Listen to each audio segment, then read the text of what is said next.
관계 이야기로 들어가기 전에 먼저 이 자아 중심성이 포기되어야 된다. 하나님으로 만족할 수 있다. 하나님으로 충분하다라고 하는 이야기가 이게 어떤 의미인지에 대해서 조금 더 깊이 있게 다뤄보면 좋겠다는 생각이 들었어요. 그리고 여기에는 기본적으로 제가 보니까 믿음의 확신조차 없는 친구들도 많을 것 같아요. 그래서 조금 더 기본적인 이야기를 나눠야겠구나라는 생각을 했어요. 어제 제가 그 말씀을 전할 때 준비 없이 올라왔다 이런 이야기를 했었는데 그거에 대해서 좀 의아해하고 좀 불편한 분들이 있었을지 모르겠어요. 제가 말한 이야기의 의도는 뭐냐면 여러분들과 말씀을 나누는 과정에서 하나님께서 주시는 감동을 가지고 여러분들과 나누겠다라는 그런 의미예요. 여러분을 위해서 오늘 저녁의 설교를 따로 준비하지는 않았는데, 하지만 제가 이 설교를 위해서 한 20여 년간 준비되어져 왔던 것들이 있어요. 저는요, 저 자신의 판단을 믿지 못해요. 그리고 저는 저라고 하는 사람을 잘 믿을 수가 없는 사람이에요. 왜 그러냐면, 한 예를 몇 가지 들자면, 저는 제가 설교자로서 갖춰야 될 것들을 제대로 갖추고 있다는 생각을 해본 적이 없어요. 저는 신학교를 가본 적도 없고요. 그 다음에 선교 훈련을 제대로 받아본 적도 없었어요. 그리고 설교를 하면 어떤 설교가 좋은지에 대해서도 제가 공부해 본 적은 없어요. 자, 그런가 하면요, 제 목소리가 좀 불편한 분들도 있을 거예요. 제 소리가 너무 작다고. 저는 목소리조차도 설교자로서 이렇게 적합하지 않아요. 그리고 저는 처음부터 끝까지 설교가 모노톤이에요. 자, 그리고 설교자들은 자주 웃겨야 되는데 저는 잘 웃길 줄 몰라요. 그래도 여러분들이 웃는 건 이건 제가 의도한 효과가 아니었어요.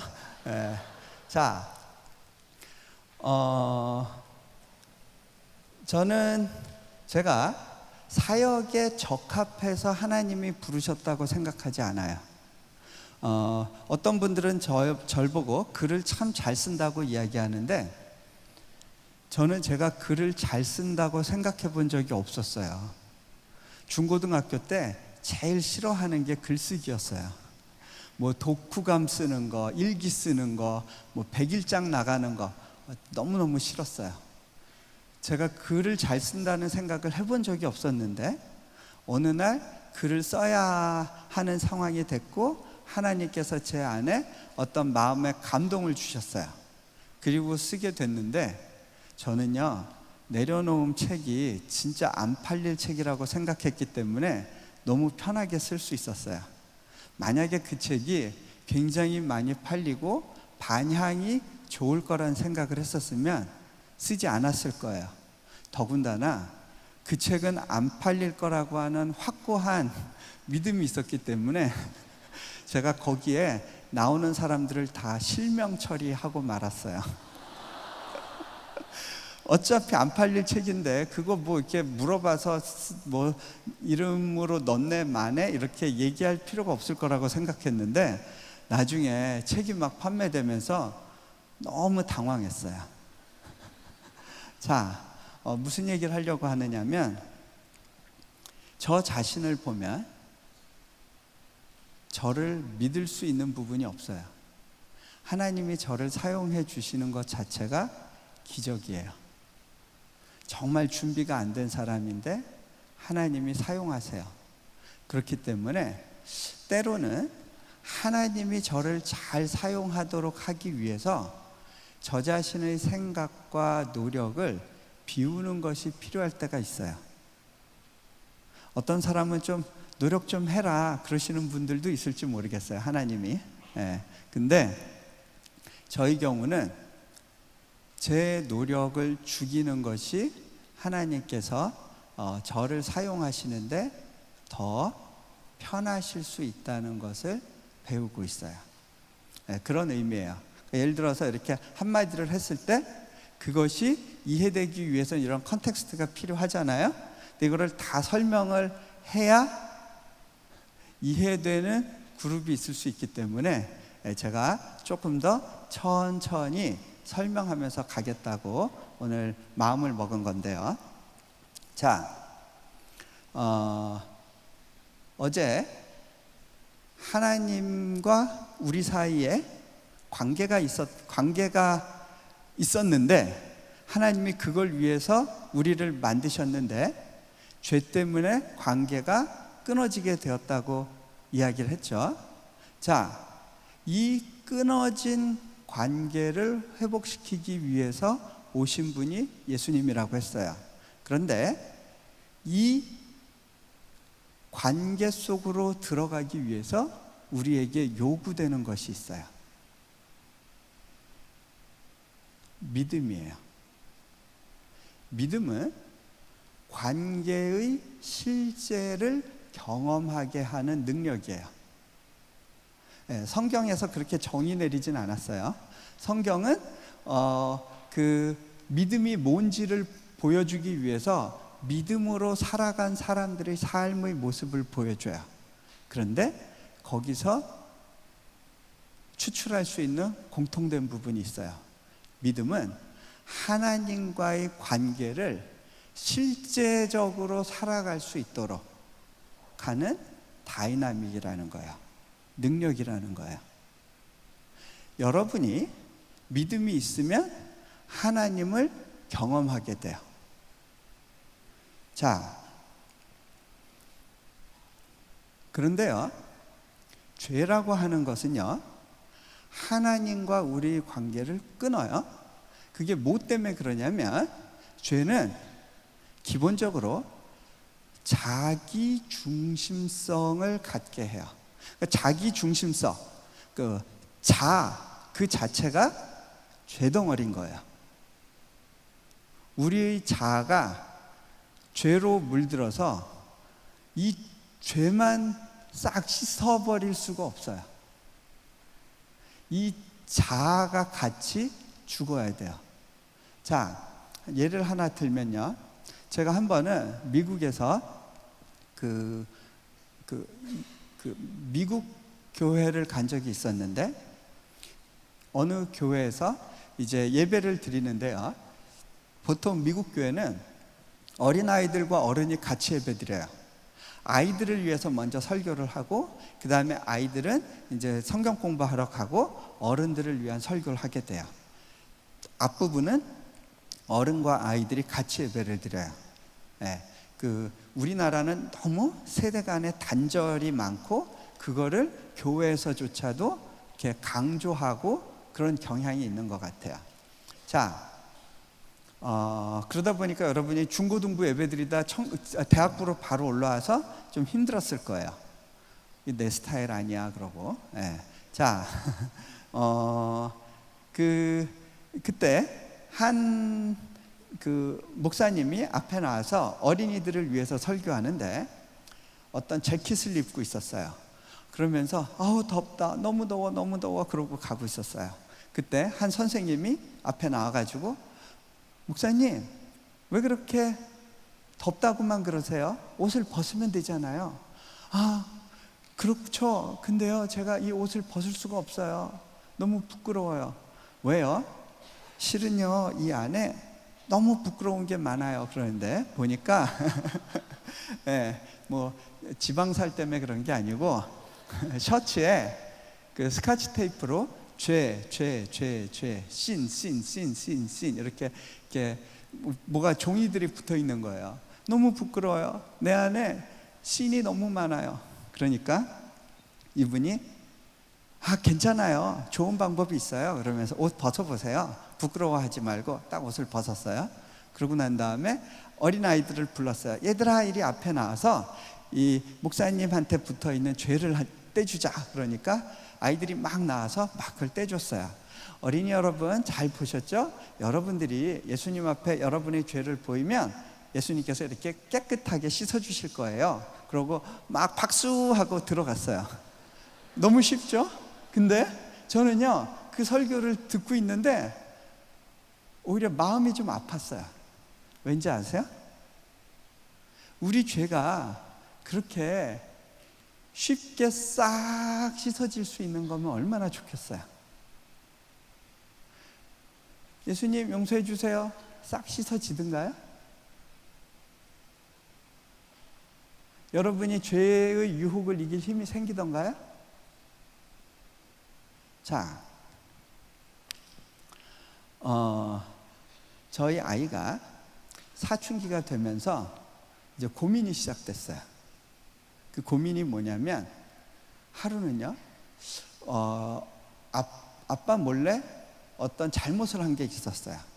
근데 그게 밝혀진 날이었는데, 애가 그날 너무 디프레스가 돼가지고요, 밤에 그림을 그리는데 그림에다가 시뻘건 칠을 했어요. 그리고 거기다가 죄 이렇게 써놨더라고요. 얘는 좀 이렇게 자기의 어떤 감정이나 생각을 이렇게 그 시각적으로 표현하는데 좀 익숙한 아이인 것 같아요. 그렇게 딱 해놨는데 제가 그걸 보고요, 너무 그 강렬한 이미지에 좀 마음이 아팠어요. 아이가 울면서 저한테 물어보더라고요. 아빠, 죄를 짓고 싶지 않은데 자꾸만 죄를 짓게 돼요. 어떻게 하면 좋죠?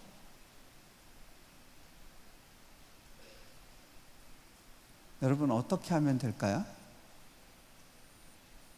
자, 그 죄를 이기는 것과 관련해서는요, 기회가 되면 또 얘기를 할게요. 그런데 우리 안에 이 죄라는 것은요, 우리 자아에 붙어 있어요. 죄의 삭은 사망이라고 그랬죠? 이 자아가, 이 자아 중심성이 죽어지지 않는 한 우리 죄는 사라지지 않아요. 자, 이 세상의 모든 종교는요, 이 자아 중심성을 강조하는 거예요. 그걸 자극하고 부각시키는 거예요. 자, 고대 이스라엘 사람들이 하나님을 믿지 못하고 바알신, 아세라신 이런 것들을 섬겼잖아요. 왜 그랬을까요? 그것들이 근본적으로는 이스라엘 사람들이 어떤 부분을 자극했어요. 풍요를 갖고 싶고 안정적으로 살고 싶은 그들의 욕구를 자극했어요. 그것이 자극되고 나니까 하나님은 너무 멀리 보였어요. 여러분, 우리나라의 이제 그 무속신앙을 한번 예로 들어볼까요? 드라마 같은 걸 보면요, 비나이다 비나이다 천지신명께 비나이다 이런 비는 장면들이 좀 나올 거예요. 지성수 떠놓고 막 빌어요. 누구한테 빌어요? 뭐 천지신명, 뭐 산신령, 또는 뭐 삼신할머니 이렇게 막 빌어요. 그러면 그걸 보고 우리는 뭐라고 얘기해요? 아, 지극정성이구나. 지성이면 감천이지. 자, 이렇게 비는 행위를 열심히 하면 하늘을 감동해서 하늘이 그 비는 사람한테 복을 줄 거라는 믿음. 자, 근데요, 한 가지 잘 보세요. 이 사람이 이렇게 비는 행위, 이렇게 비는 것이 누구를 위해서 비는 거예요? 나를 위해서 비는 거예요. 혹시 그 비는 사람이 삼신할머니, 나는 삼신할머니가 너무 좋아요. 늘 내 곁에 있어 주세요. 이런 건가요? 아니죠. 삼신할머니가 혹여나, 그래, 너 나 좋아? 이러면 부담스러워요. 같이 살아줄까? 노 땡큐. 그걸 원하는 게 아니거든요. 당신은 제발 멀리 있어 주세요. 내가 원하는 것만 들어주세요. 자기의 노력을 통해서 뭔가를 얻어내는 행위예요. 자, 무당 굿하는 것도 마찬가지예요. 무당한테 굿할 때, 불러서 굿할 때 무당이 나 이 집 좋으니까 계속 이 집서 살고 싶어. 그러면 불편해요. 귀신이 안 떠나간다? 그거 어려워요. 내가 원하는 것만 들어주고 빨리 방해하지 말고 사라져 주세요. 그게 무속신앙의 기본이에요. 자, 그런데요, 그런 동기 때문에 교회에 나온 분들도 있을 거예요. 그렇죠? 아마 그런 동기 때문에 뭔가 대가를 바라고 수련회에 오신 분들도 있을 거예요. 그죠? 하나님, 나 이번에 수련회 정말 어려운 가운데서 결정하고 가는 거거든요. 하나님, 그거 알죠? 그리고 오신 분들이 있을지 모르겠어요. 자, 근데요, 하나님을 믿는다는 게 거기서 멈추는 게 아니에요. 많은 분들이 여기 이제 모태신앙들이 많은 것 같아요. 그죠? 한 절반 이상이 모태신앙인 것 같은데, 모태신앙 분들이 가지는 몇 가지 특징이 있어요. 이 모태신앙이란 말, 이거는 성경에 있는 말이 아니에요. 우리나라에만 있는 표현이에요. 굉장히 그 한국의 전통과 정서가 배어나는 표현인데요. 근데 소위 이 모태신앙 분들의 경우에 많은 경우 하나님에 대한 믿음은 별로 없는 경우가 많아요. 그런데 한 가지 확고한 믿음이 있어요. 주일 대예배에 대한 믿음. 이것만은 범하지 말아야지. 왜? 한번 그랬다가 뭐 부모님한테 얻어 터졌든지, 아니면 기분 나쁜 일이 계속해서 발생했든지, 아니면 앞으로 하나님한테 도움받을 일이 많은데 불안해진다든지. 그래서 웬만하면 주일 대예배는 빠지지 말자. 그리고 나오시는 분들이 있을 거예요. 그런데요, 그렇게 해서 주일 대예배에 나오는 분들은 뭘 바라고 나온 거예요?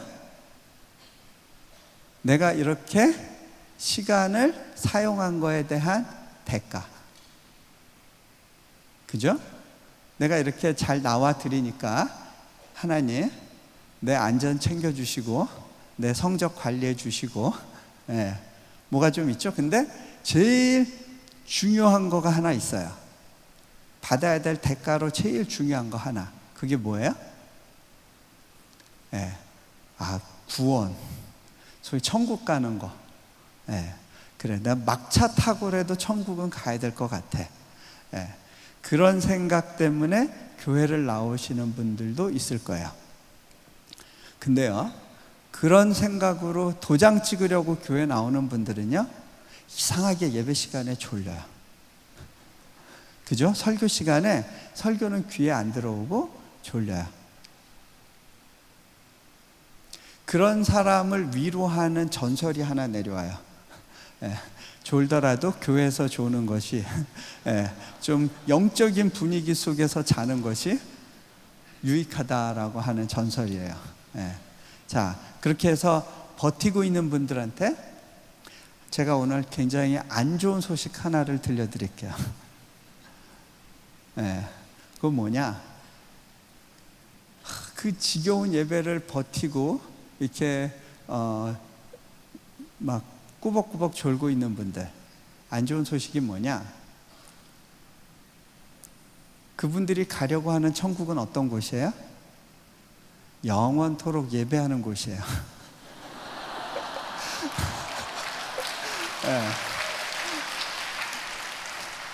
그분들 나중에 그 사실을 알고 굉장히 당황할 것 같아요. 여러분, 이 땅에서 하나님과 교제해보지 못한 분들은 천국이 굉장히 낯선 곳일 것이에요. 여러분, 하나님이 강남에 있는 좋은 아파트보다 좋은 공간을 하늘에 두시고 하나님이 그곳에 안 계시고 누추한 곳에 계신다면 여러분은 어느 쪽을 찾아가시겠어요?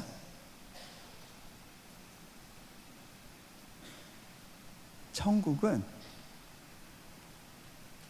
나를 만족시켜 주는 곳이 아니에요. 하나님이 머무시는 곳이에요. 하나님과 관계 맺지 못한 사람에게는요, 천국은 의미가 없는 공간이에요. 또 하나, 세상에서 다른 종교들도 천국을 이야기해요. 그것은 이 땅에서 고생하고 애쓰고 힘든 것에 대한 보상이에요. Give and take. 그런데 우리가 가려고 하는 하나님 나라는 다른 곳이에요. 그런 이 땅에서의 험한 세월에 대한 보상의 의미라기보다는요, 그것은 새 하늘과 새 땅이 이 땅에서 실현되는 거예요. 요한계시록과 이사야서에서 말씀하신 새 하늘과 새 땅이 임하는 거예요. 우리가 거기서 살아갈 때 우리가 저절로 트랜스폼 되는 게 아니라 이 땅에서부터 그 새 땅과 새 하늘에서 살 사람으로, 그 땅을 통치할 사람으로 준비되어져 가는 거예요. 그것이 우리가 하나님을 믿는 것과 세상에서 다른 신을 섬기는 것과의 근본적인 차이예요. 자, 모든 종교는요, 네가 열심을 내서 네가 노력해서 바른 방법으로 열심히 노력하고 연마하면 어느 경지에 이르게 될 거야 라고 하는 것이 가르침이에요. 유교의 예를 들면요, 열심히 어떤 의례를 지키면 그 의례 중에서도 오래된 의례일수록 좋은 거예요. 그것을 잘 이해하고 깨닫고 그걸 그대로 실천하고 노력하면 점점 뭐가 된다? 군자가 된다. 군자의 단계에서 더 연마하고 노력하면 성인의 단계가 된다. 그 다음은요? 그 다음엔 답이 없어요. 자, 실은 그 동양의 사상은 그 영향을 지속적으로 받아요. 그래서 여러분들 중에 무협지 좋아하시는 분들 많을 거예요. 무협 영화 같은 거 보면요, 기본 패턴이 그런 거예요. 어느 탁월한 능력을 가진 사람 또는 그 사람의 아들이 뭔가 특별한 스승을 만나거나 비급을 얻어요. 근데 그 비급 중에서도 오래된 것일수록 위력이 세요. 예, 뭐 몇백 년 전 거가 아니라 아예 뭐 황제 시대의 뭐 어떤 비급을 얻었다 그러면 그 사람이 제일 강해질 가능성이 있는 거예요. 그 비급을 정확하게 연마해야 돼요. 잘못 연마하면 마가 껴요. 주마. 예, 그죠? 예, 그래서 열심히 제대로, 그러니까 페이지 찢어지면 안 돼. 예, 그래서 정확하게 연마를 해서 어느 단계에 딱 오르면 적이 없는 거예요. 자, 그것이 세상의 가르침이에요. 불교의 경우에도요, 라마 불교를 보면요, 중국의 사천성에서부터 티벳 라사까지 한 3,000km가 넘어요. 그 험한 산을 어떻게 하면서 가냐면 고두라고 그러는데 그 머리와 무릎과 손이 땅에 닿아야 돼요. 그렇게 완전히 엎드리고 다시 일어나고 엎드리고 일어나고 하면서 그 3,000km를 가는 거예요. 가는 동안에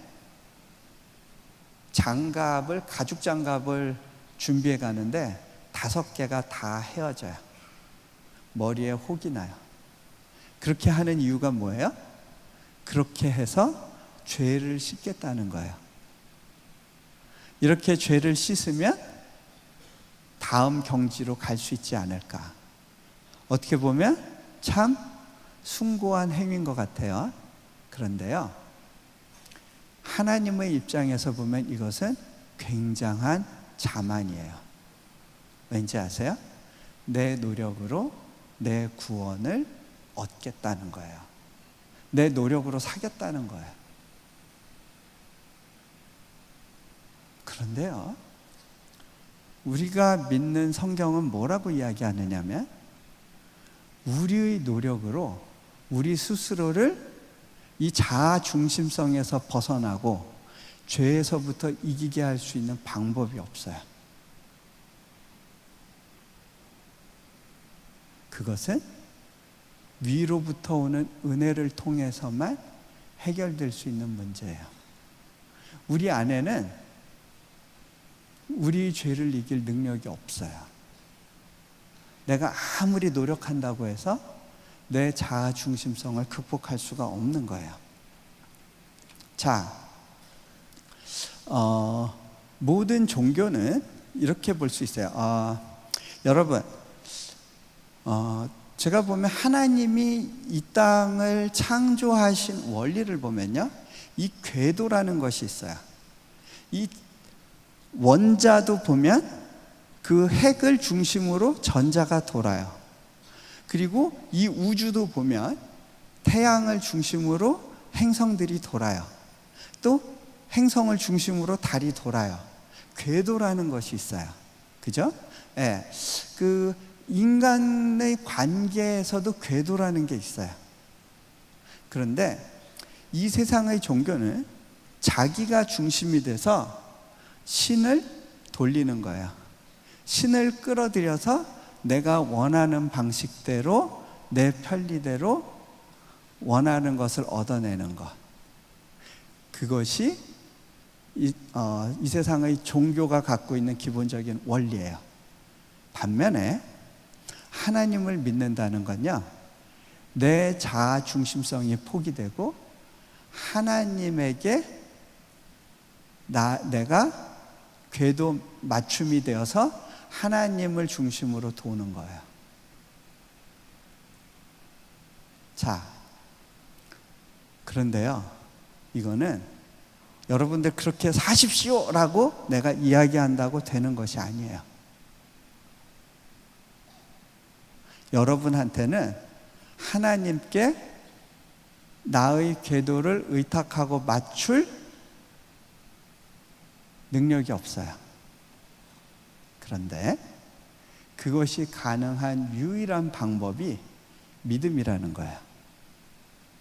여러분, 믿는다는 거는 내가 원하는 대로 하나님께 구해서 뭐든지 원하는 걸 얻는 것이 아니에요.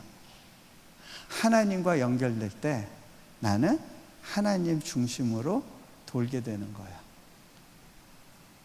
제가 발견한 믿음은 그거예요. 자, 이 세상에서 가장 큰 기적이 이 자아 중심성이 버려지는 거예요. 자, 왜냐하면 이것이 관계를 깨버리거든요. 여러분, 결혼을 한번 생각해 보세요. 내가 원하는 대로 상대방을 움직이고 이용하려고 하면 정상적인 결혼 관계가 될까요? 서로가 그런 생각을 하고 있다면 싸우거나 충돌하거나 아니면 서로가 궤도 이탈을 시도해서 이혼하게 되는 거죠. 그렇죠?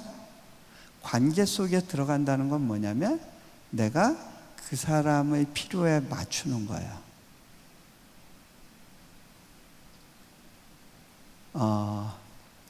아이를 낳아서 키우는 것도 마찬가지예요. 여러분들이 그냥 큰 것 같지만요, 여러분 아기 때 툭 하면 울었을 거예요. 앵앵앵앵 울면 엄마가 잠을 잘 수도 없었고 먹고 싶은 걸 제때 먹을 수도 없었을 거예요. 왜? 여러분의 필요에 맞추기 위해서. 여러분이 세상의 중심이 되고 엄마 아빠는 여러분의 필요를 채워주기 위해서 여러분의 궤도를 돌았던 거예요. 그런데 그렇게 살던 지극히 자기 중심적이고 나밖에 몰랐던 사람이 결혼이란 걸 하게 되고 아기를 갖게 돼요. 그러면서 타자 중심으로 삶의 전환이 일어나요. 하나님의 섭리예요. 그래서요, 자녀를 많이 갖는 것이 축복이더라고요. 애를 많이 가지면 가질수록 내가 영적인 성장이 일어나요. 저는 아이가 넷이거든요. 경험해봐서 얘기하는 거예요.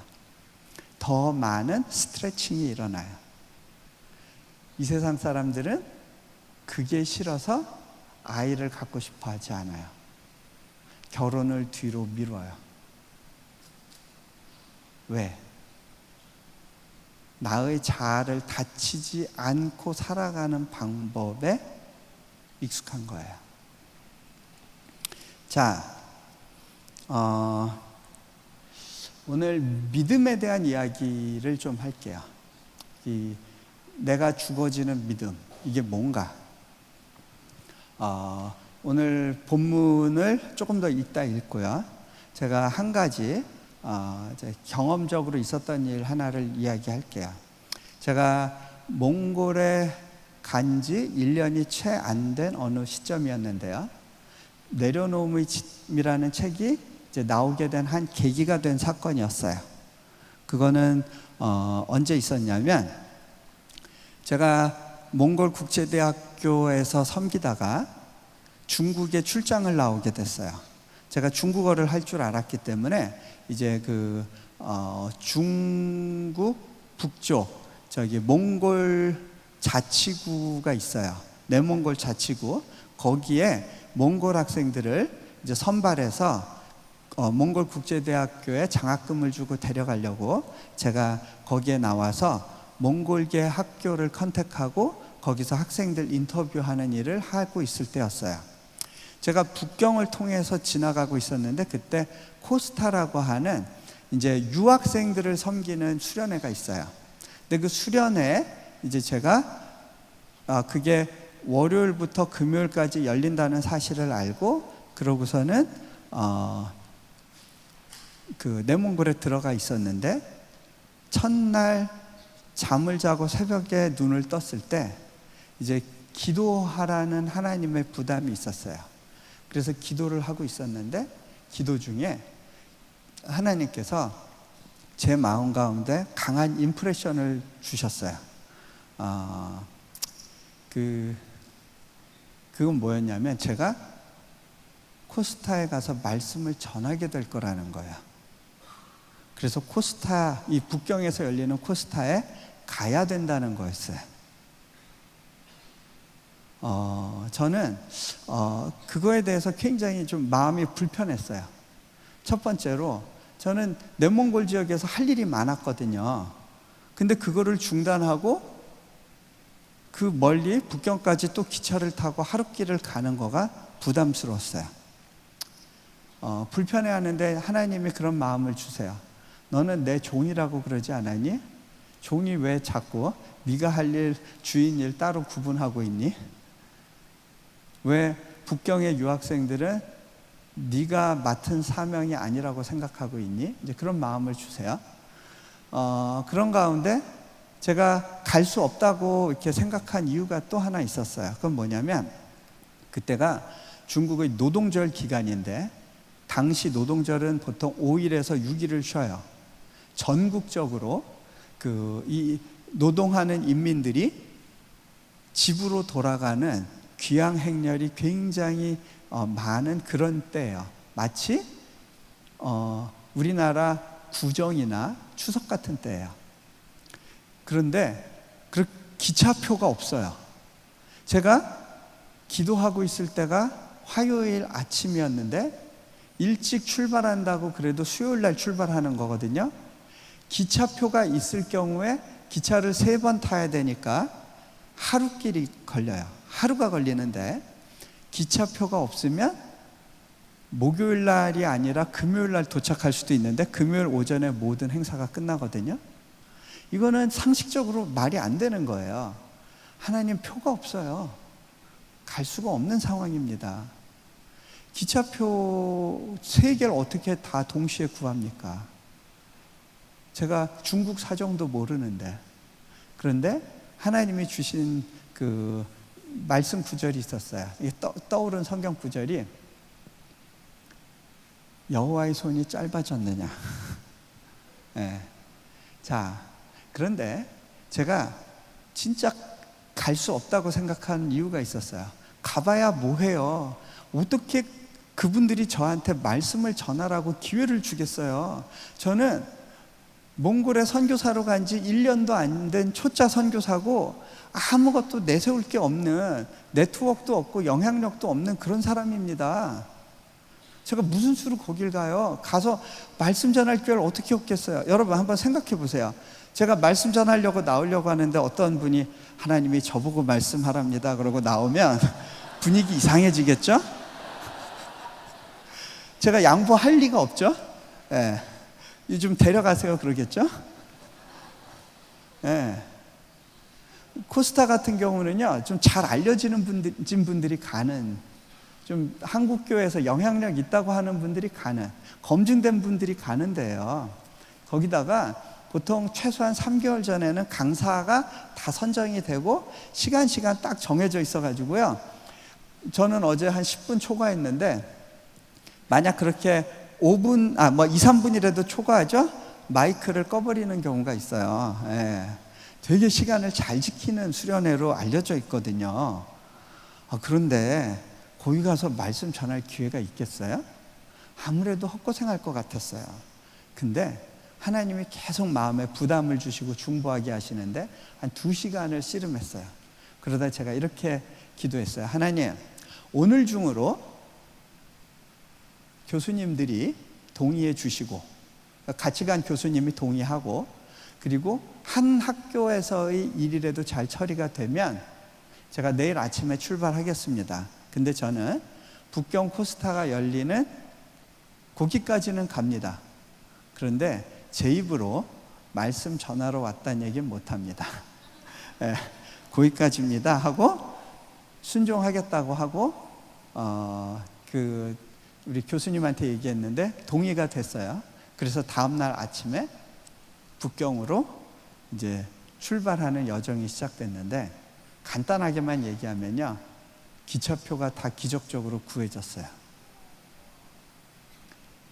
마지막 장춘에서 북경 들어가는 구간은 되게 타이트한 구간인데 막 기차역에 표를 구하기 위해서 줄 쓴 행렬이 길었어요.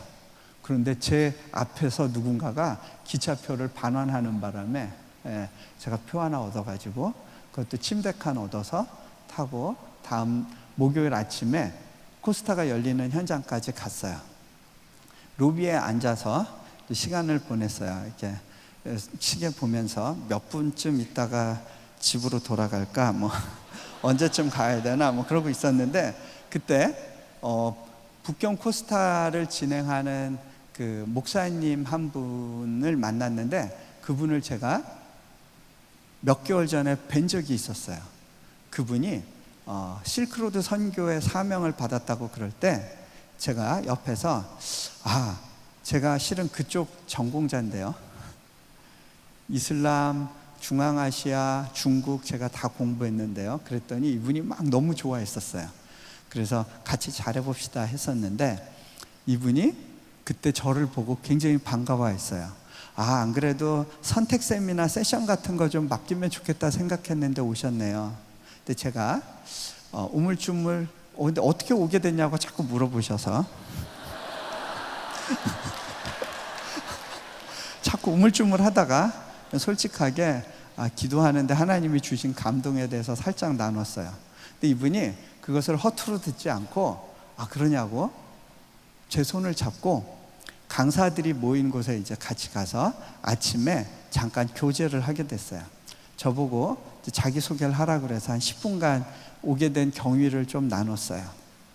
그랬는데 그때 같이 온 분들 중에 그 규장출판사 사장님이 있었어요. 그분이 저에 대해서 관심을 갖고 나중에 몽골로 찾아오시게 되고 그때 책을 써달라고 강하게 요청을 했는데 저희 아내가 넘어가는 바람에 야당이 넘어가니까 방법이 없더라고요. 그래서 결국은 이제 어차피 안 팔릴 책인데 하고 책을 쓰게 됐는데 그게 한 75만 부가 판매됐어요. 아마 읽은 사람들까지 하면 200만 명은 읽었을 것 같아요. 불교 신자들이 내려놓으면 그러니까 이거 불교 책인 줄 알고 많이 사서 보고 그 다음에 기독교인 친구 얘 좀 문제가 많은데 얘한테 도움이 될지 모르겠다 이렇게 선물로 많이 간 책이에요. 제가 그 책이 왜 많이 팔렸을까 봤더니 그게 목사님이 장로님한테, 장로님이 목사님한테 선물용으로 많이 판매했던 책인 것 같아요. 또 여러분들은 간사님한테 선물하시고 간사님은 조원분들한테 선물하셔서 서로 이렇게 내려놓게 하세요. 자, 근데요, 뭐랄까, 그날 어떤 일이 있었냐면, 그날 저녁에 말씀을 전하기로 하신 한 교수님이 당신이 말씀 전하는 게 굉장히 부담스럽다고, 혹시 우리 이용규 선교사한테도 말씀 전하도록 시간을 절반을 떼줄 수 있겠냐고 요청을 하게 됐고요. 그것을 제가 만났던 그 북경의 목사님이 이 코스타 북경 코스타 총 진행을 맡고 있었거든요. 오케이 해가지고 저녁에 한 40분 정도 말씀 전할 시간을 얻었어요. 이렇게 프라임 타임이잖아요. 제가 이제 찬양 시간에 앞자리에 앉아서 기도를 하면서 하나님, 도대체 절 여기 왜 보내신 겁니까? 그때 주시는 감동이 이 가운데 네 말씀이 필요한 누군가가 있어서 온 거다. 제가요, 그 친구들이 너무 괘씸한 생각이 들었어요. 뭐야 이 인간들 왜 날 이렇게 고생시킨 거야? 그런 마음이 있었어요. 그래서 제가 앞으로 나갔을 때 이런 첫 마디가 이 가운데 제 말씀이 필요한 누군가가 있는 것 같습니다. 제가 그 인간들 때문에 여기까지 왔습니다. 제가 먼 길을 왔어요. 그러고 이제 말씀을 나누게 됐습니다. 근데요, 말씀이 끝난 다음에 보니까 주인공 의식을 갖고 있는 사람들이 의외로 많다는 걸 알게 됐어요. 막 이렇게 질질 짜면서 선교사님이 오신 건 바로 저 때문이었어요. 근데 그런 친구가 한둘이 아니었어요.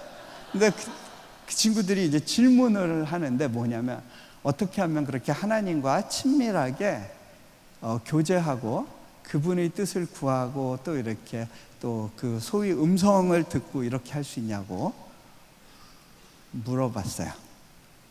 여러분, 하나님이 여러분에게 더 말씀하고 싶으실까요? 여러분이 하나님 말씀을 더 듣고 싶으세요? 하나님이요, 당신의 뜻을 여러분들한테 계시하고 가르쳐주고 교통하기를 너무 원하세요. 그래서 성령님을 주신 거잖아요. 하나님이 여러분과 아주 친밀한 교제 속에 들어가기를 원하세요. 실은 우리가 거부하는 거예요. 불편해요. 부담스러워요. 왜? 하나님이 자꾸 꼬치꼬치 내 죄를 지적하실 것 같은 부담감이 있는 거예요. 근데요, 하나님은 정말 잘 기다려주시는 분이에요. 제가 고등학교 때 하나님을 처음 인격적으로 고백을 했는데 그때의 저의 모습을 보면 여러 가지로 참 부족한 게 많고 여전히 이기적인 존재였어요. 그런데 하나님은 그 오랜 세월 동안 저를 기다려 주시고 사랑해 주셨어요. 저의 부족한 부분을 보지 않으시고 내가 앞으로 변화될 그 모습으로 저를 봐주시고 계셨어요. 자, 제가 짧은 시간 안에 그 친구들한테 길게 얘기할 수가 없었어요. 한 가지를 물었어요. 하나님의 음성을 듣기 위해서 기도해 본 적 있어요? 기도할 때 어떤 마음으로 기도했나요? 하나님, 일단 한번 말씀해 보세요. 들어보고 좋으면 따라 하고요. 아니면 그때 가서 일단 말씀부터 해보세요. 그러면 들릴까요? 안 들려요. 왠지 아세요? 내 안에 소리가 크면, 내 안에 벽이 높으면 하나님이 들어오시지 않아요. 제가 어제 말씀드렸죠? 하나님은 자유의지를 주셨다고. 우리가 거부하면 하나님은 뒤에서 기다리세요. 그래서 예수님이 말씀하시는 거예요. 내가 문 밖에 서서 문을 두드린다. 이거는요, 교회에 주신 말씀이에요. 불신자들에게 주신 말씀이 아니에요. 내가 문 밖에 서서 문을 두드리고 있다. 문은 누가 열어야 돼요? 내가 열어야 돼요.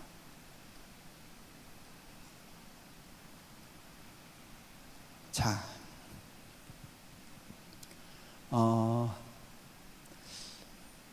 내 안에 벽이 있으면 성령님은 들어오시지 않아요. 그런데요, 사단은 침노해요. 그리고 우리 인격을 흐트러 놓으려고 해요.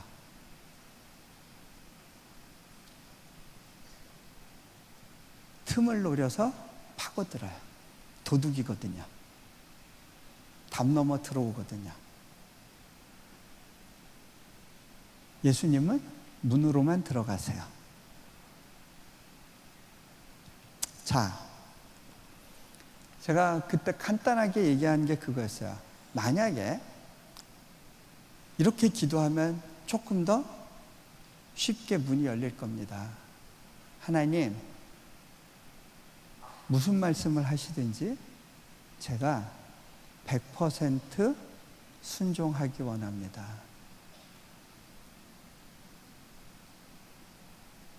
여러분, 부담스럽죠?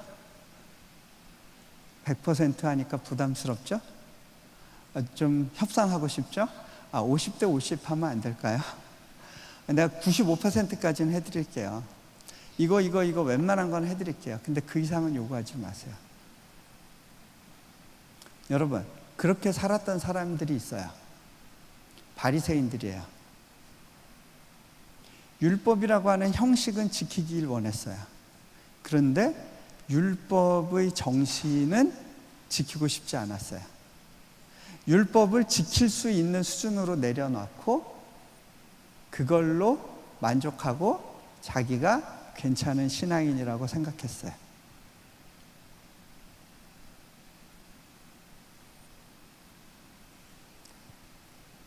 하나님을 믿는다는 건요,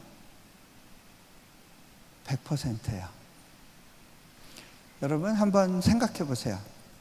여러분이 결혼을 하게 됐는데 배우자가 내가 당신하고 100일 동안 살면서 99일은 당신하고 같이 지내고 하루는 다른 여자랑 지낼 테니까 이해해 줘.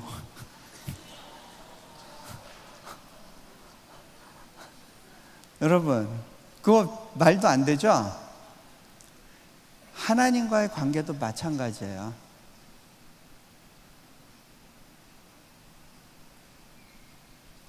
네? 하나님하고의 관계도 마찬가지예요. 여러분, 순전한 관계는요, 100%와 100%의 만남이에요. 그런데 제가 이 이야기를 했을 때 여러분이 귀가 확 닫히는 사람들이 있었을 거예요. 사단이 속삭일 거예요. 야, 너 미쳤어? 왕따 당하고 싶어?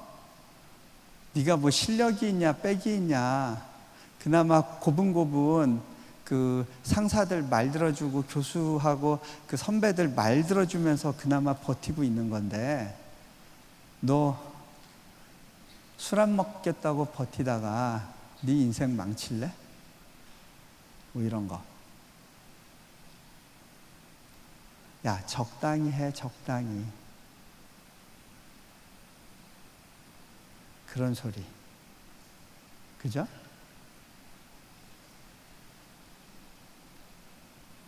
자,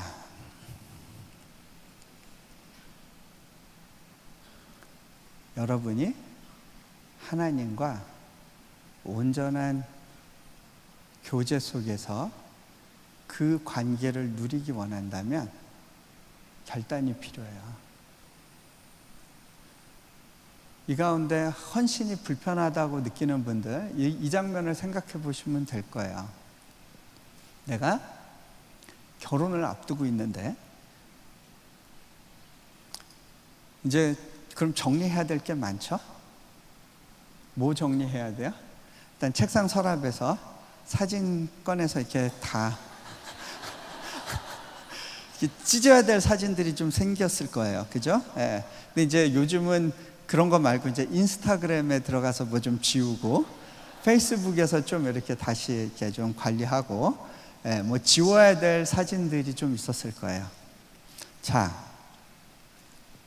근데 그 사진을 찢으면서 너무 억울해, 너무 분해, 이 사진을 어떻게 버려, 내가 얼마나 소중하게 생각하는 애인데 나 얘 계속 킵하면서 결혼할 거야.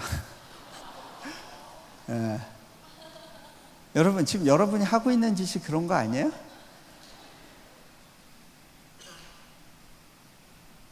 하나님도 믿고 적당히 죄도 짓고 타협도 하고, 그렇지 않나요? 자,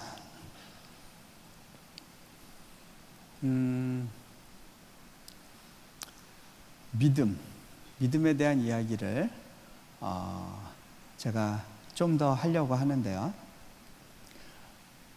아브라함 이야기를 좀 오늘 같이 읽으면 좋겠어요.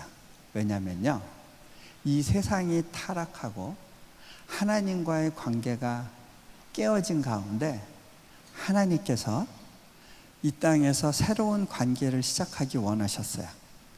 그래서 한 사람을 주목하세요.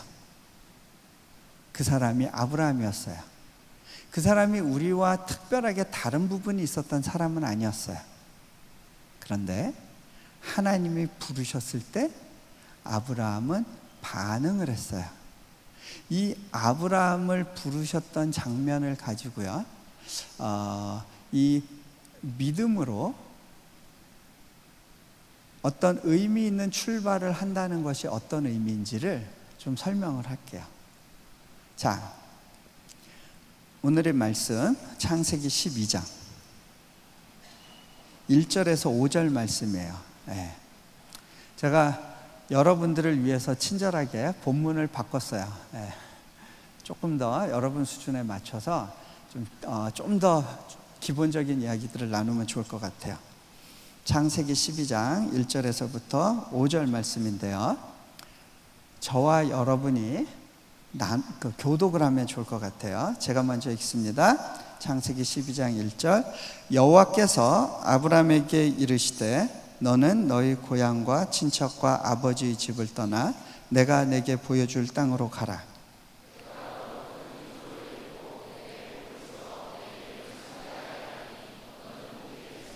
너를 축복하는 자에게는 내가 복을 내리고 너를 저주하는 자에게는 내가 저주하리니 땅의 모든 족속이 너로 말미암아 복을 얻을 것이라 하신지라.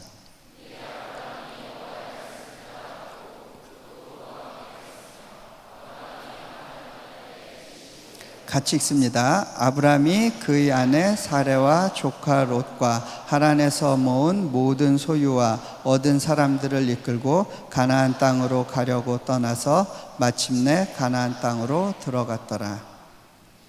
네. 여기 하나님이요, 아브라함을 첫 대면하는 장면에서 요구하신 것이 있어요. 떠나라. 오, 대단하시죠? 네.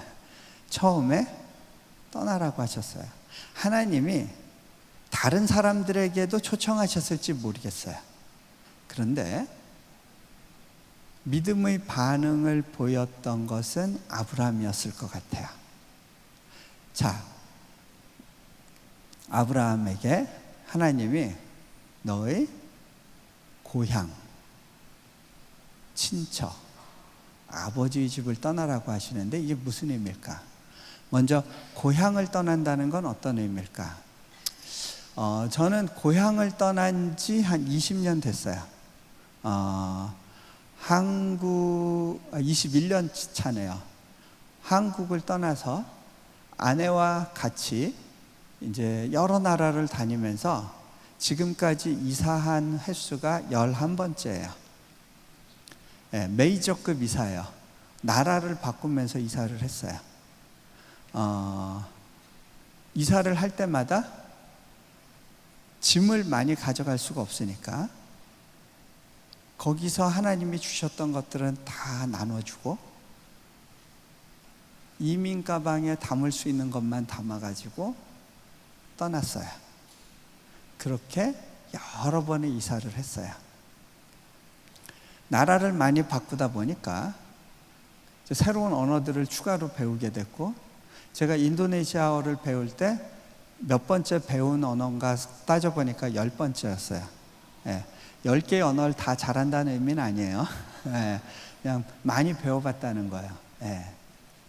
어쨌든 새로운 사람들과 새로운 말과 새로운 문화 속에 들어가서 살아가게 돼요.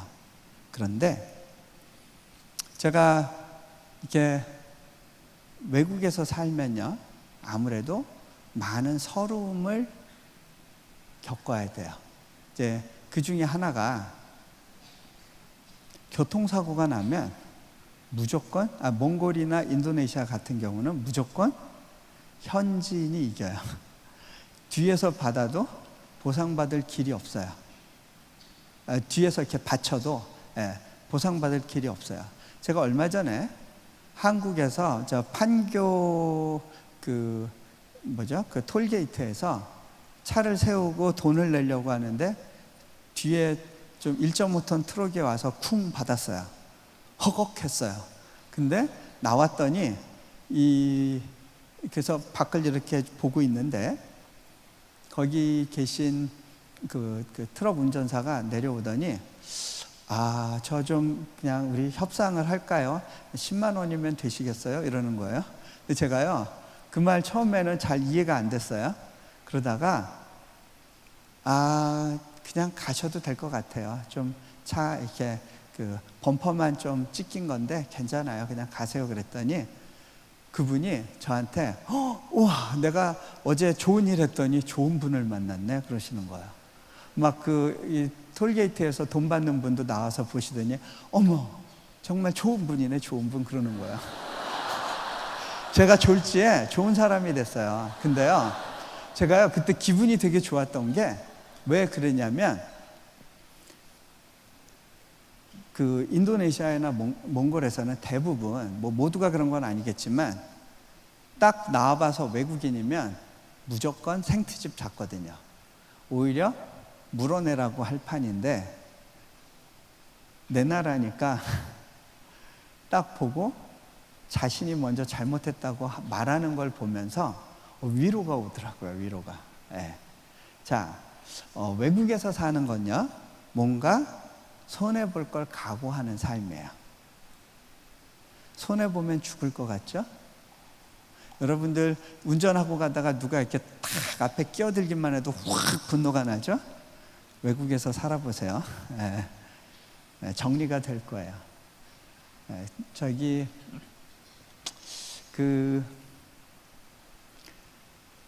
또 외국에서 살면 늘 비자와 신분 문제 때문에 불안함이 있어요. 그리고 상대방에게 자신을 낮춰야 되는 경우가 많아요. 자, 제가 유일하게 들어오면서 신분란에 선교사 이렇게 쓸 수 있는 데는 인천공항밖에 없어요. 다른 나라에 갈 때는 신분이 바뀌어요. 뭐 교육가, 뭐 비즈니스맨 이렇게 바뀌어요. 자,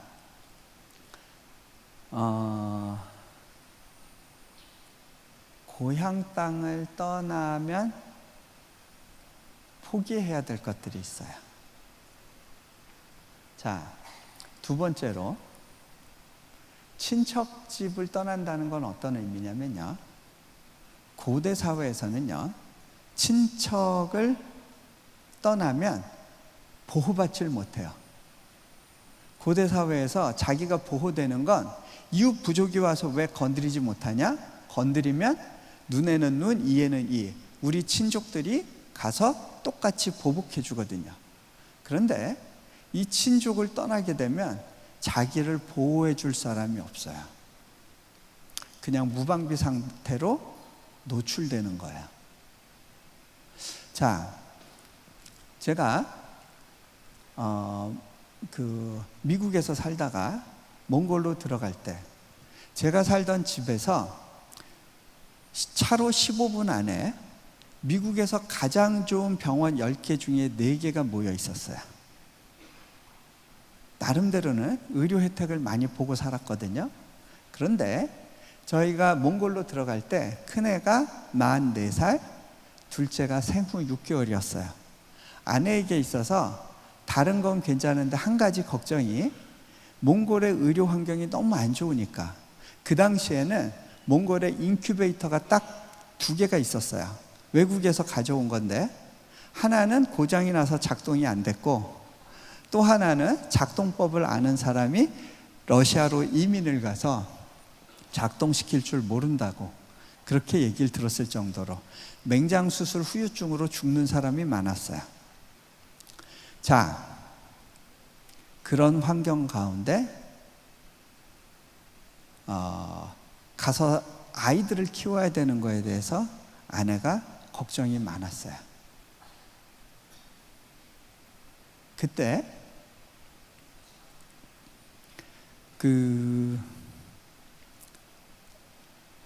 아내가 하나님께 새벽에 나가서 이제 기도를 했어요. 하나님, 이 부분이 불안합니다. 두렵습니다. 그때 하나님이 주신 마음이 있었어요.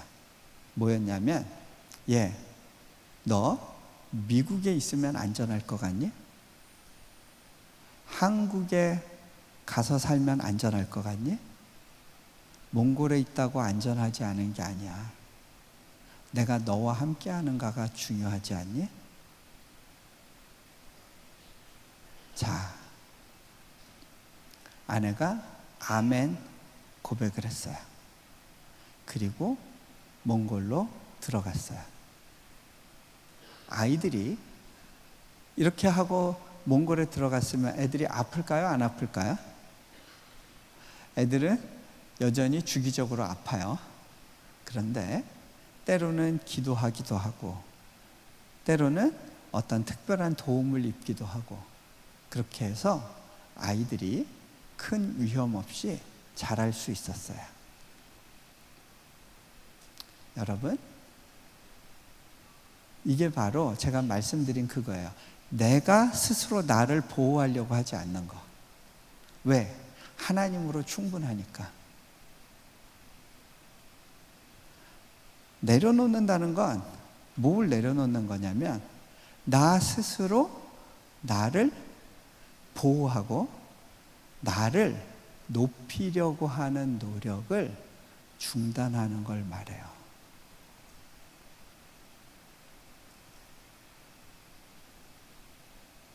하나님이 해주시도록 맡기는 거예요. 아브라함이 가나안 땅에 들어와서 사는 동안 어려움이 있었어요? 없었어요? 있었죠? 아브라함이 또 하나님이 주신 많은 것들을 누렸어요? 안 누렸어요? 누렸죠? 그런데 아브라함의 삶의 목표가 풍요와 성공과 안전과 편안함은 아니었어요. 그랬기 때문에 익사이팅하게 하나님을 경험하고 누리는 삶을 살게 돼요. 그리고 하나님이 약속으로 주신 아들까지도 하나님께 내어드릴 수가 있게 될 정도로 하나님을 향한 신뢰가 자라가게 돼요. 여러분, 이게 믿음이에요. 내 스스로 나의 안정과 내가 높아지려고, 내가 성공하려고 하는 생각을 중단하는 거예요. 그러면 죽을 것 같죠? 그렇지 않더라고요. 제가 몇 가지를 더 설명할게요. 아버지의 집을 떠나라. 아버지의 집을 떠난다는 건 어떤 의미일까? 예전에 고대 사회에서는 재산은 부동산이라고 이야기했죠. 아버지의 집을 떠나면 유산을 받지 못해요. 물려받을 것을 포기해야 돼요. 자, 제가 몽골에 들어가서 이제 1년 정도 지났을 때 저는 처음에 제 인생에 2년을 헌신하겠다고 하고 들어갔어요. 그런데 1년이 지났을 즈음에 이제 한국에서도 이렇게 어디 어플라이 해보라고 이렇게 요청이 왔었어요.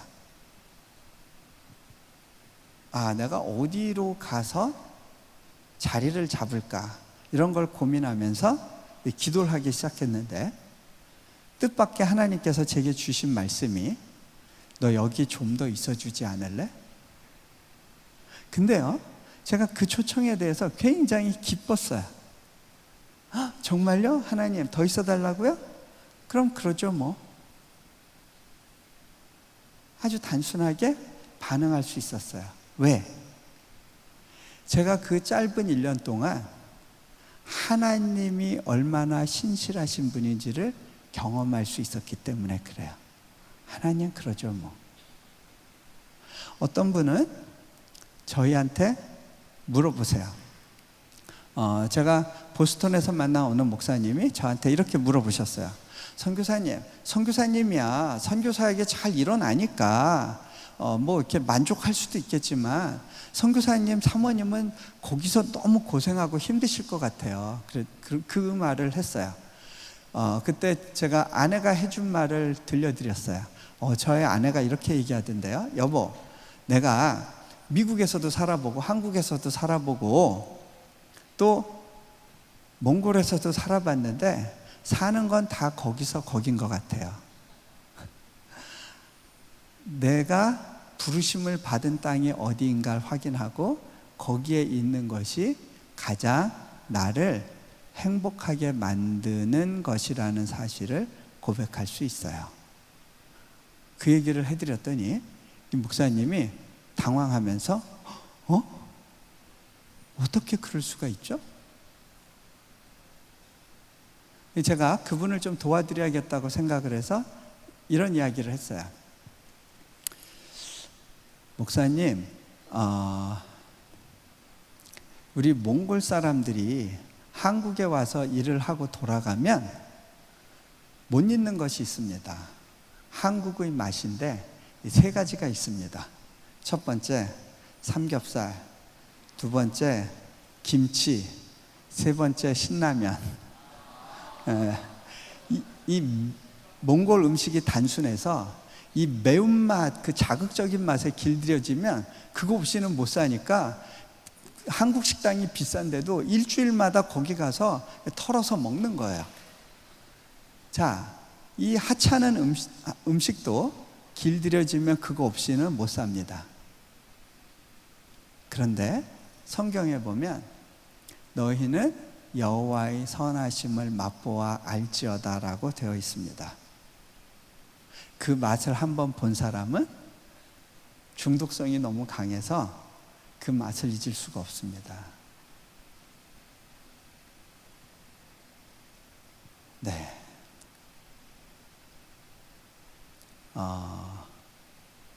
저는 여러분들 보고 선교지 나가야 하나님을 경험할 수 있다고 얘기하는 게 아니에요. 여러분의 삶의 현장에서도 하나님을 경험할 수 있어요. 그런데 요구되는 것이 있어요.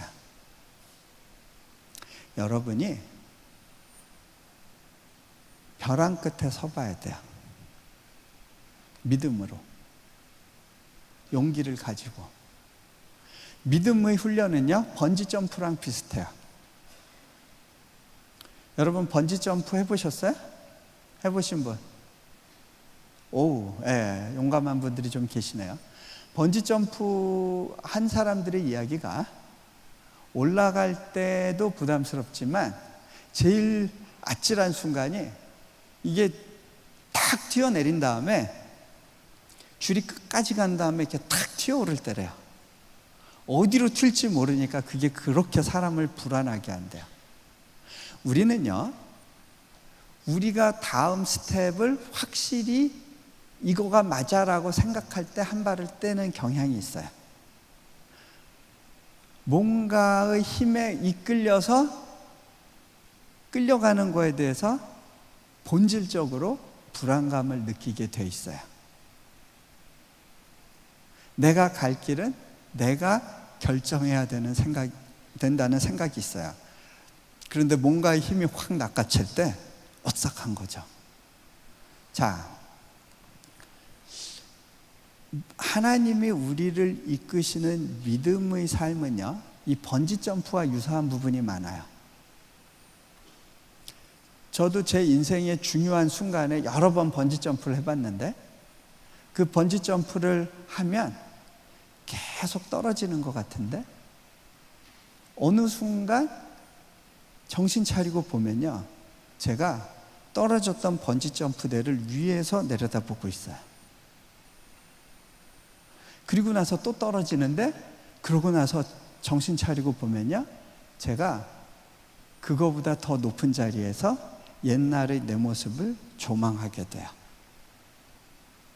성경에 보면 여호와께서 나의 발을 암사슴의 발과 같게 하사 높은 곳을 다니게 하시는도다. 이 높은 곳, 지혜의 자리예요. 어디에 적이 있고 어디에 먹을 것이 있고 갈 길이 있는지를 볼 수 있는 자리예요. 자, 요셉의 삶을 보면 이런 번지 점프를 했어요. 형들이 미움을 받아서 구덩이에 빠지죠. 끌려 올려졌다 했더니 애굽의 노예로 팔려가요. 더 낮은 바닥으로 떨어진 거죠. 거기서 가정총무의 자리로 올라왔는데 그 다음에는 감옥으로 떨어져요. 근데 거기서 또 올려져요. 내려간 것 같은데 올라가는 삶이에요. 또 더 내려간 것 같은데 더 올라가는 삶이에요. 저는 그 삶이 어떤 삶인지를 경험적으로 알아요. 자, 많은 사람들이 교회 안에서 열심히 제자훈련 교재를 펴면서 잘 떨어지는 방법 연구를 해요. 그죠? 막 이렇게 그 장비도 이렇게 하는 거야. 그리고 가끔가다 떨어지는 사람들 보면 막 박수를 쳐요. 그리고 이제 저 같은 사람 불러가지고 한번 떨어졌던 경험담을 들으면서 대단해 하고 박수 쳐요. 그러고 끝. 자기는 떨어질 생각이 없는 거예요. 다들 이렇게만 있으니까 안 될 것 같아. 간사 중에 한 명이 용기를 냈어요. 딱 가서 그 번지점프대 끝에서 한 발 딱 들고 우와, 여기서 떨어지면 엄청난 스릴이겠는데?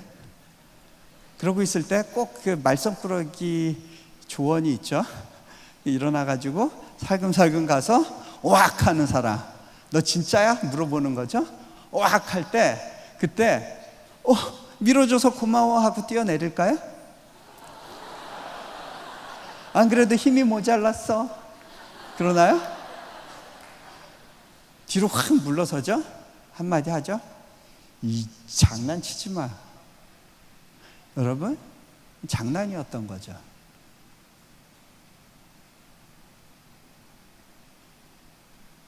하나님 왜 내게는 말씀하시지 않나요?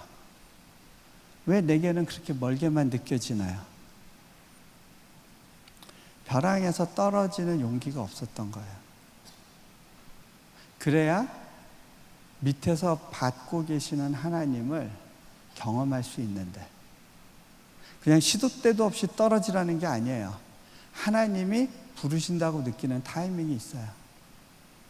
그렇죠? 그때 반응하는 거예요. 그것이 전자오락을 끊는 걸 수도 있고, 유튜브에서 보고 있던 또 이상한 비디오하고 정리하는 걸 의미할 수도 있고,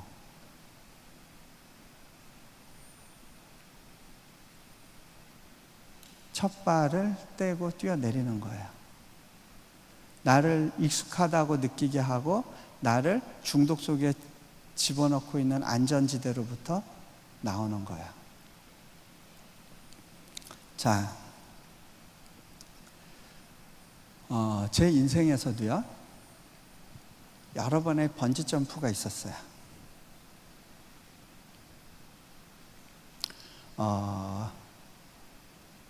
좀 할까요, 말까요? 얘기를. 진도 나갈까요? 아니면 얘기를 좀 할까요? 네? 자, 제가 전공을 계속 바꾸면서 살게 됐는데, 원래부터 전공을 바꾸려고 했던 건 아니고요. 저는 중국사를 꾸준히 공부하고 싶었어요. 그런데 하나님께서 제 인생 가운데 개입하셨어요. 특별한 방식으로 제가 이슬람 역사를 공부해야 된다는 것을 하나님이 가르쳐 주신 어떤 계기가 있었어요. 그거를 간단하게만 얘기하면, 제가 수련회 때, 제가 이제 그 청년부 수련회도 섬기고 중고등부 수련회도 섬겼는데, 그 수련회를 섬기는 기간 동안에 기도원의 원장님이 기도해 주시는 순간이 있었는데, 제 머리에 손을 대고 기도하실 때 굉장히 특별한 감동이 있었어요.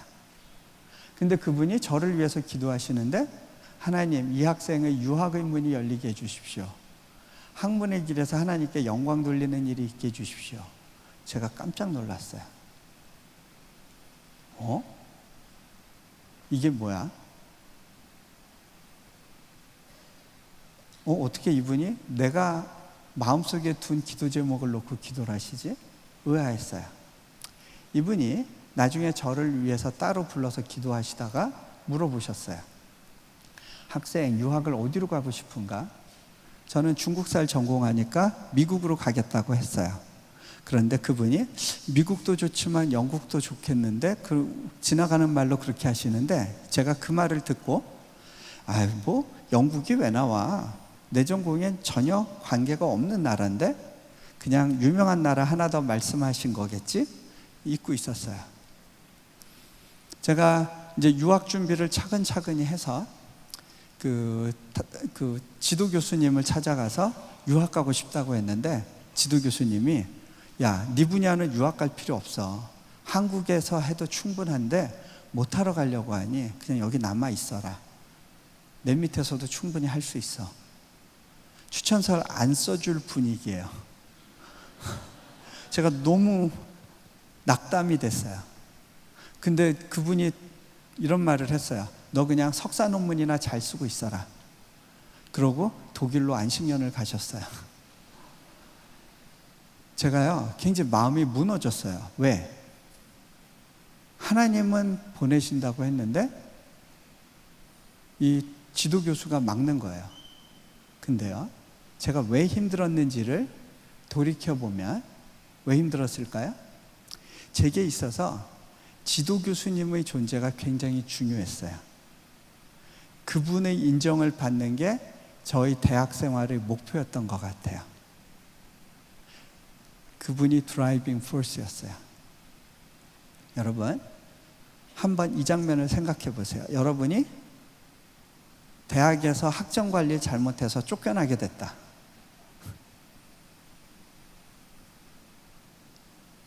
또 하나, 졸업하고 열심히 취업 준비하고 어플라이를 했는데 한 곳도 안 되게 됐다. 자, 그 상황이 되면 누구 얼굴이 떠오르세요?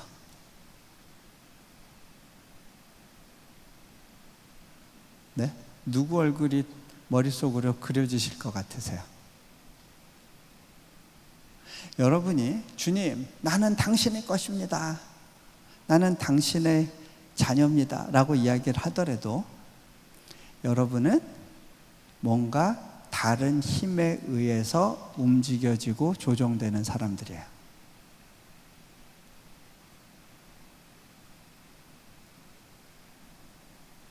내가 실패하고 망하게 됐다라고 할 때 떠오르는 얼굴, 그들이 여러분을 움직이는 포스예요. 여러분이 두려운 거는 그 사람들을 실망시키는 거. 여러분, 여러분의 그 두려움과 대면하는 시간이 필요해요. 자,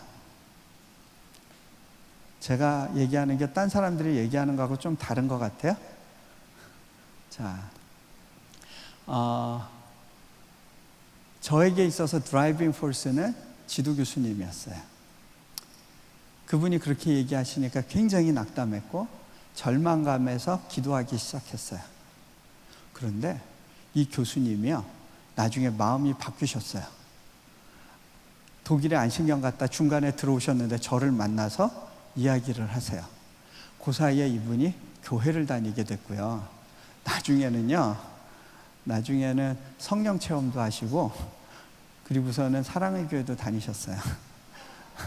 근데 이분이 저한테 자네 그렇게 유학 가고 싶으면 혹시 이슬람살 해볼 생각 없나? 물어보셨어요. 그러면서 뭐라고 하시냐면, 이슬람살을 공부한다면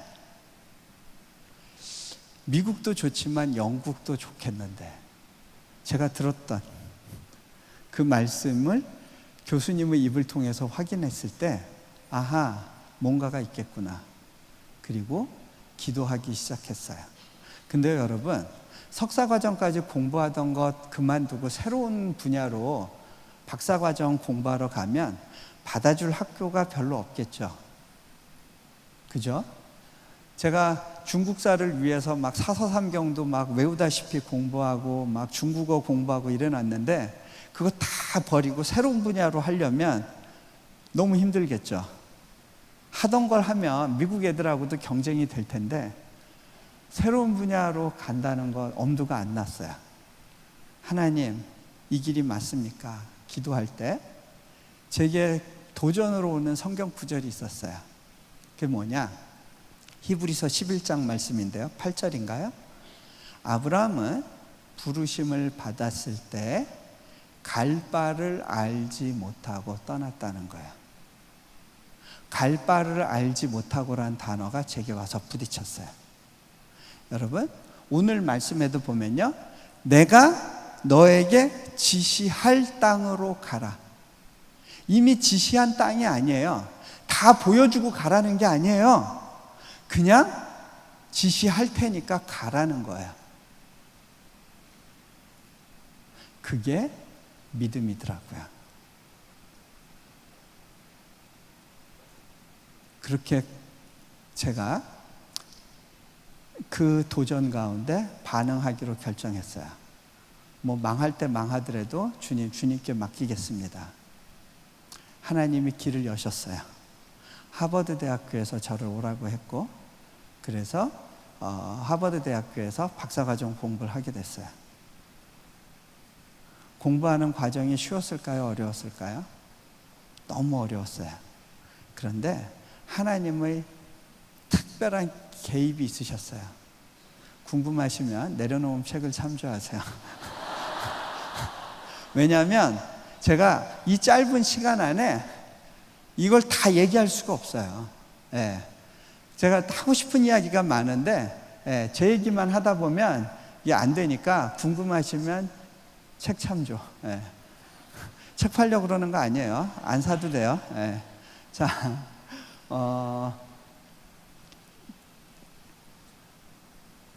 그렇게 해서 하나님의 특별하신 인도하신 가운데 박사과정을 마치게 됐어요. 제가 마치면서요, 그동안 쓴 돈이 얼마인지를 세어봤어요.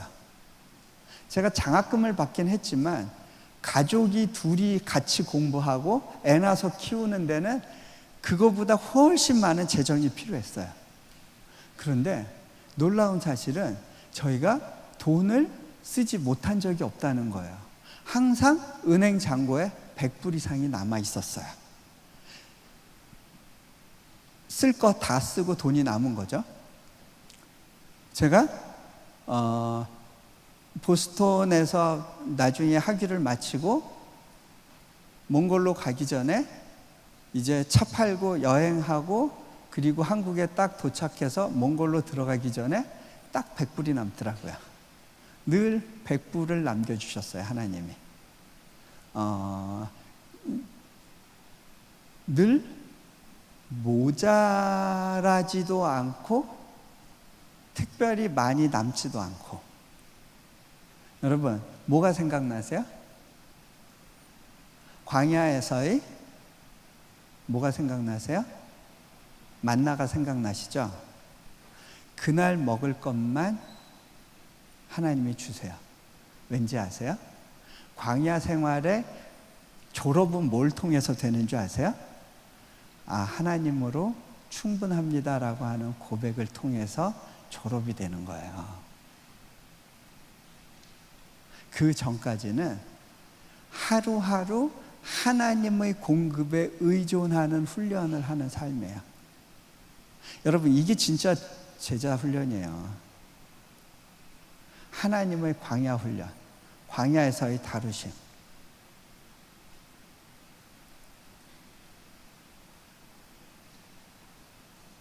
자,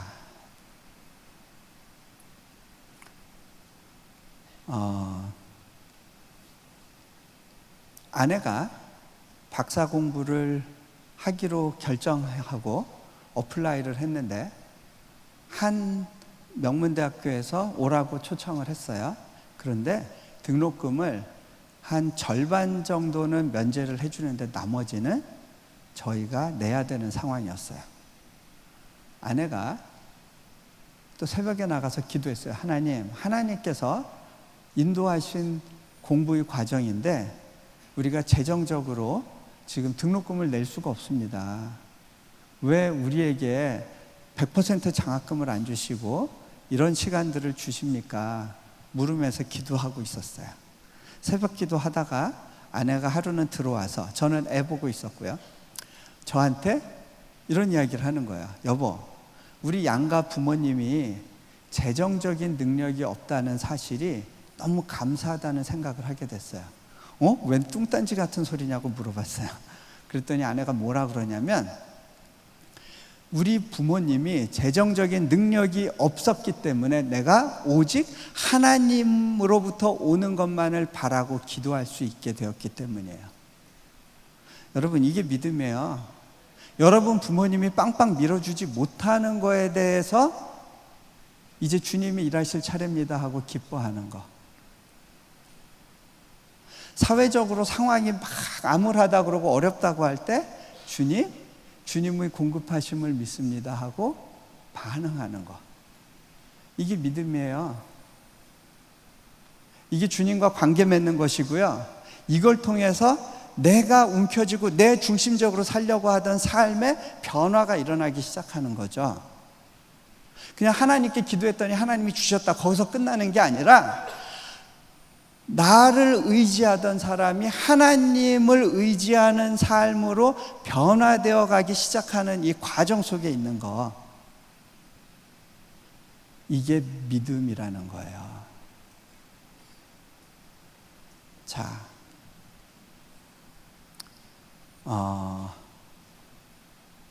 그러다가 제가 이제 하나님께 제가 선교로 2년을 헌신하겠다고 고백을 했고, 몽골로 떠나는 또 한 번의 결정을 했습니다.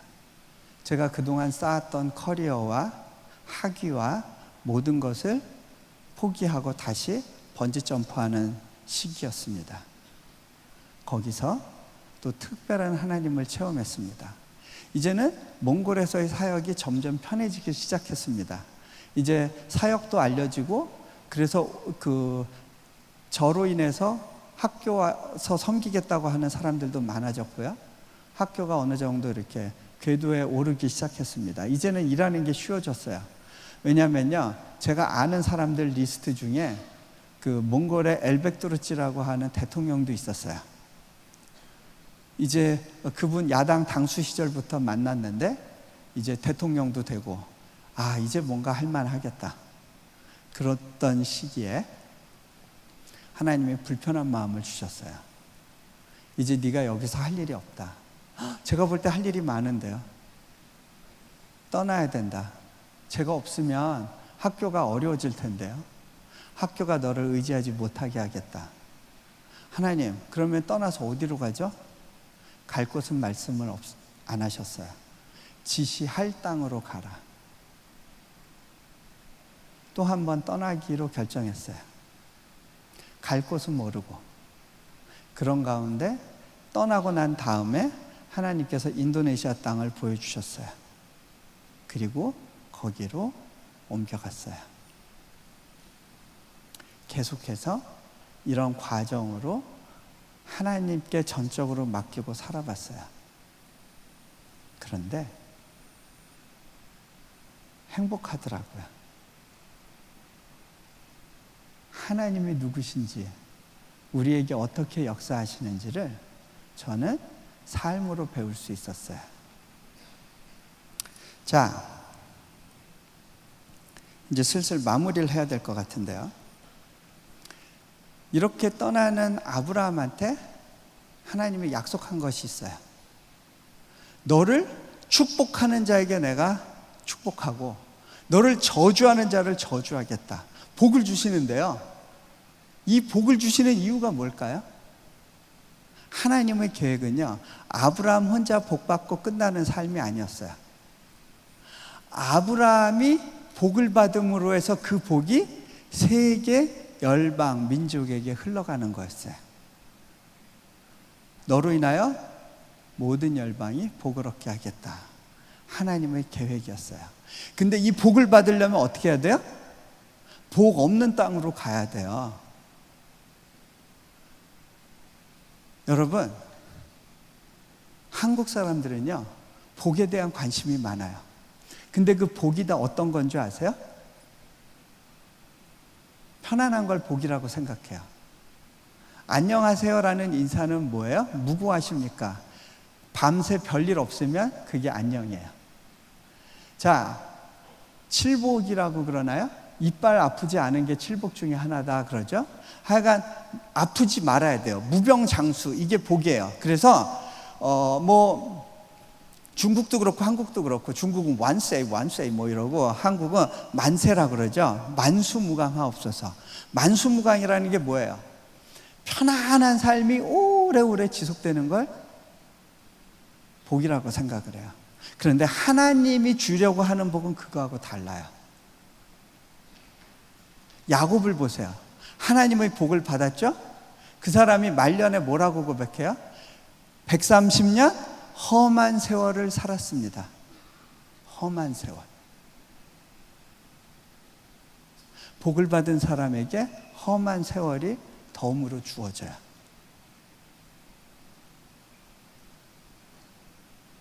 자, 가나안 민족, 저주받은 민족이에요. 노아의 아들들 중에 셈, 함, 야벳이 있었는데 함이 아버지 하체 벗은 거 보고 비웃다가 저주가 그 아들 중에 가나안에게 오죠. 그렇게 저주받은 민족이 모여있는 그 땅으로 가라. 풍요로운 메소포타미아나 애굽이 아니라 가나안으로 가라. 네가 복의 근원이 되어서 복 없는 땅으로 가라. 여러분들은 물 좋은 곳을 많이 찾죠? 홍대 앞이 물이 좋다, 뭐 신촌이 물이 좋다, 강남이 더 물이 좋다. 물 좋은 데를 찾아요. 근데요, 이 가나안 땅은 물 없는 땅이에요.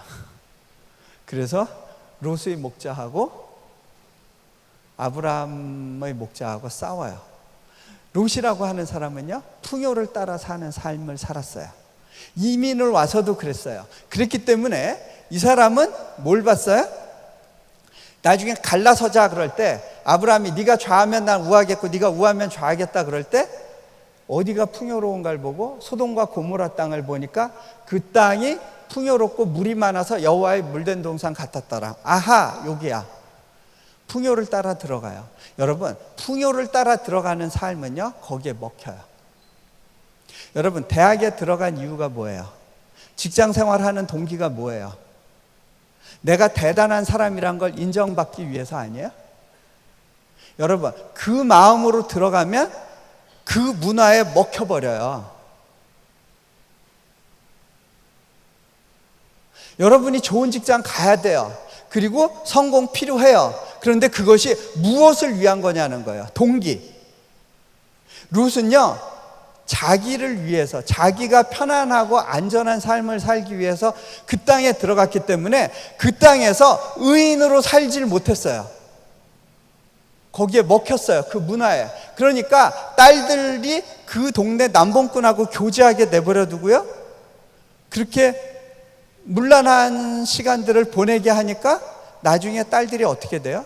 아버지하고 관계를 맺어서 이 이스라엘 백성과 대적하는 민족을 만들어요. 롯 보고 너 여기 나오라 그럴 때 아내가 자꾸 뒤를 돌아보는 거예요. 여기 지하철도 가깝고 내가 좋아하는 쇼핑센터 몰 다 옆에 붙어 있고 그 애들 학원 가깝고 이 좋은 땅을 두고 어떻게 떠나. 그러다가 소금기둥이 돼버렸다는 거예요.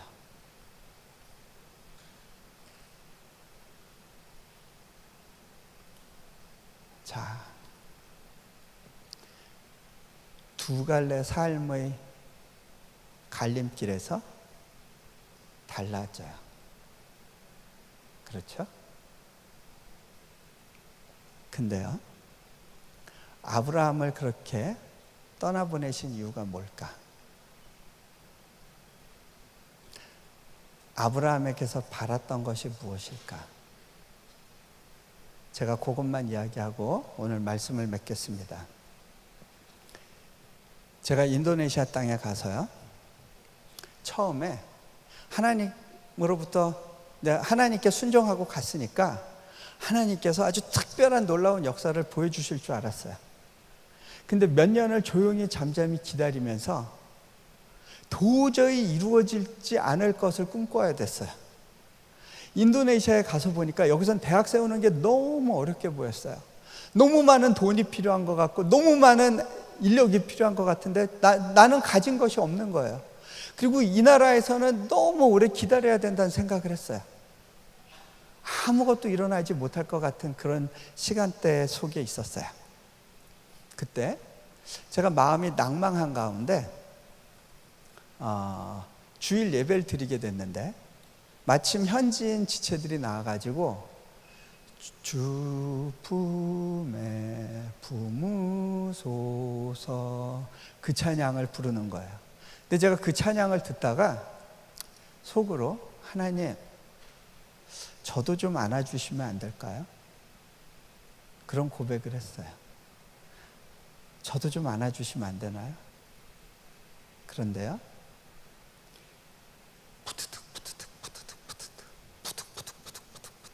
제 등 뒤에서 날개짓하는 느낌 같은 게 느껴졌어요.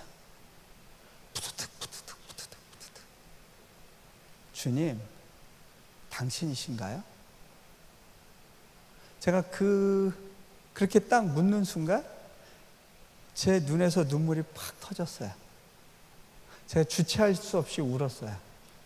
주님, 제 뒤에 아주 가까운 곳에 계셨군요. 막 울고 있는데 주님이 제게 말씀하신다고 느껴졌어요.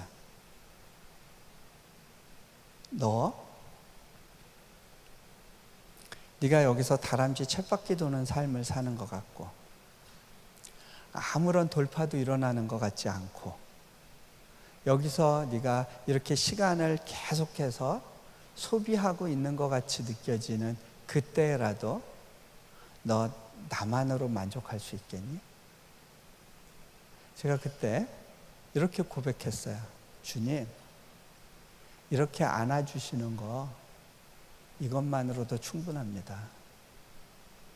이것만으로도 충분합니다. 아브라함이 기근을 만났을 때 도망갔어요. 하나님을 신뢰할 수 없다고 생각했어요. 자기 방식대로 살아보려고 했어요. 그런 아브라함을 하나님이 기다리고 광야의 연단의 시간을 가게 하셨어요.